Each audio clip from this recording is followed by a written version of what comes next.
Virginie Ruffnac, le Rassemblement UMP milite pour un nouvel accord. Mais que prévoit aujourd'hui l'accord de Nouméa pour la sortie?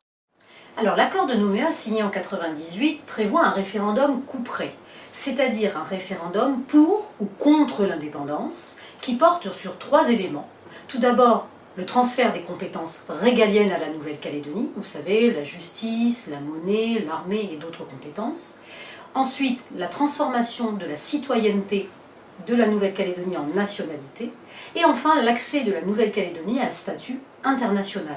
C'est donc bien un référendum pour ou contre l'indépendance. Vous souhaitez modifier l'accord de Nouméa pour aboutir à un nouvel accord. Pourquoi?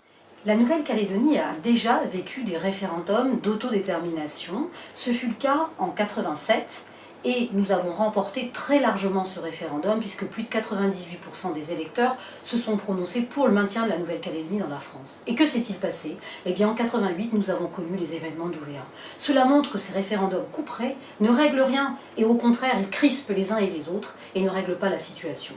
C'est la raison pour laquelle nous souhaitons effectivement pouvoir au contraire fédérer nos populations au travers un nouvel accord qui maintienne la Calédonie dans la France, ce que souhaite une large majorité des Calédoniens, et que nous soyons capables à nouveau, comme en 1998 avec l'accord de Nouméa, et comme plus tôt en 1988 avec les accords Matignon-Oudinot, de sortir par le haut de l'accord de Nouméa.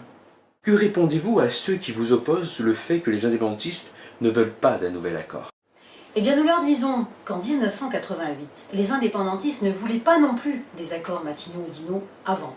Et en 1998, ils ne voulaient pas non plus d'un accord, et c'est bien l'accord de Nouméa qui a été mis en œuvre.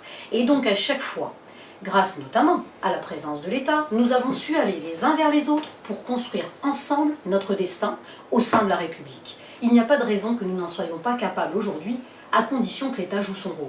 Justement, quel doit être le rôle de l'État?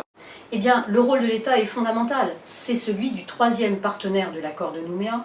Rien n'est possible en Nouvelle-Calédonie sans un État fort. L'État ne peut se contenter d'être un simple arbitre, passif, inactif, parce que sinon, on opposera les 2 autres partenaires dos à dos et rien ne sera possible.